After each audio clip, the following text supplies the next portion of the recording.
Olá pessoal, mais um vídeo sobre redação do Enem, hoje dando continuidade, falando da estrutura do texto dissertativo argumentativo, vamos falar do desenvolvimento.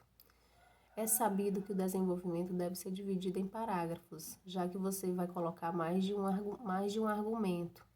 Então, elencamos aqui o argumento 1 e o argumento 2, e aí cada um você coloca em um parágrafo. Como é que você pode fazer esse desenvolvimento? Então, relacionado ao tema, a tese que você já colocou na introdução, você vai colocar exemplos, você vai mencionar citações e, é claro, relacionando ao seu ponto de vista, para dar força ao seu ponto de vista, que é o que você já iniciou a mencionar na introdução, que é a sua tese. E você pode mencionar também fatos históricos. Aqui são possibilidades, né? É claro que você pode fazer o desenvolvimento das mais variadas formas, desde que você se atente à sua tese e faça uma argumentação coerente.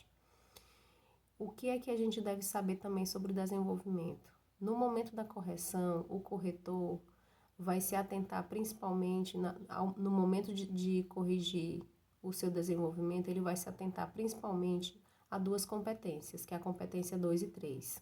O que diz a competência 2? O candidato deve compreender a proposta de redação e aplicar conceitos das várias áreas de conhecimento para desenvolver o tema, dentro dos limites estruturais do texto dissertativo argumentativo em prosa. Então, ele vai atentar se você compreendeu o tema e se você desenvolveu a estrutura do texto dissertativo argumentativo. E o que diz a competência 3? O candidato deve selecionar, relacionar, organizar e interpretar informações, fatos, opiniões e argumentos em defesa de um ponto de vista.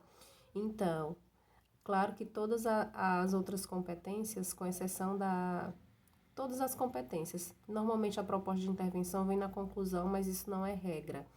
Então, todas as competências devem ser atentadas em todos os parágrafos, em todas as partes do texto dissertativo argumentativo. Mas as competências 2 e 3, elas têm uma força dentro do desenvolvimento do texto. O que mais que deve ser atentado no momento do desenvolvimento do texto? Então, você vai inserir esses argumentos, os argumentos 1 e 2, que vão embasar a sua tese, e a argumentação é fundamental, porque há muito candidato que faz um texto totalmente expositivo e esquece da argumentação. Então, você deve lembrar que o objetivo do desenvolvimento é provar ao leitor o seu ponto de vista. Então, por isso que a argumentação deve ser muito forte no desenvolvimento. Então, independentemente da sua posição a respeito do tema, escolha sempre argumentos que você consiga justificar, porque você deve lembrar que o seu objetivo é convencer. Também é interessante que você não utilize a primeira pessoa. Construções do tipo eu acho, na minha opinião, não são bem-vindas nesse tipo de texto, porque vai parecer que você está escrevendo seu argumento baseado em achismos. E não é isso que deve acontecer no desenvolvimento. Como já foi colocado, uma das possibilidades de desenvolver o seu argumento é com citações e fatos históricos. Então, não deve ser baseado em achismos o seu argumento. Você deve descobrir, já foi dito que o interessante é que você coloque em 2 parágrafos, né? No mínimo, mas isso não quer dizer que você não possa colocar mais um de desenvolvimento. Depende muito da forma como você escolheu de desenvolver o seu texto. A quantidade de argumentos que você escolheu mencionar no seu texto. Mas geralmente ele é dividido em 2 parágrafos, até para você não se confundir, porque vamos lembrar que é um texto de 30 linhas, então para a quantidade de itens que o seu texto deve contemplar, 30 linhas é um espaço relativamente pequeno. Então, o aconselhável é que você divida o desenvolvimento em 2 parágrafos. Cada argumento você coloque em um parágrafo. É interessante também que você faça um rascunho ou pelo menos um esquema das suas ideias. Isso para você colocar um texto minimamente estruturado e minimamente organizado. Então, quando você não faz uma organização prévia das suas ideias, você vai perder tempo e provavelmente você não vai conseguir desenvolver um bom texto. Então, organização é essencial. E aí você deve ter cuidado também na hora de desenvolver esse argumento de não ser contraditório. de sempre estar voltando para a sua tese. Qual é a sua tese? Qual é minha opinião sobre esse texto, sobre esse tema? Então, se atente sempre à sua tese para não fugir dela. Se você tiver colocado perguntas na introdução, esse é o momento de respondê-las no seu desenvolvimento. Não esqueça de responder perguntas se você tiver colocado na introdução, ou mesmo no início do desenvolvimento.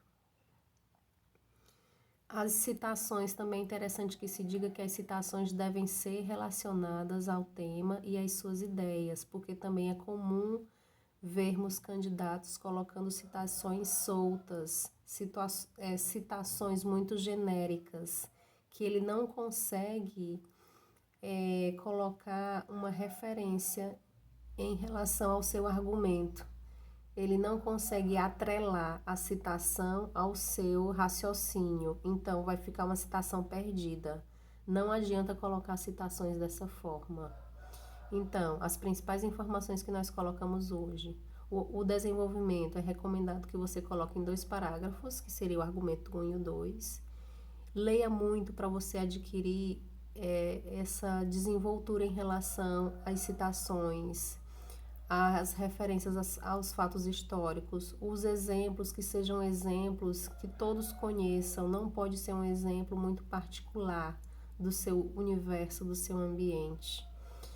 Então, de maneira geral, o que a gente recomenda sempre, muito treino e leitura. Leitura tanto de todos os assuntos, como também de outros textos, principalmente de textos nota 1000, de redações nota 1000 de anos anteriores. Esperamos que essa aula tenha sido útil. Até a próxima.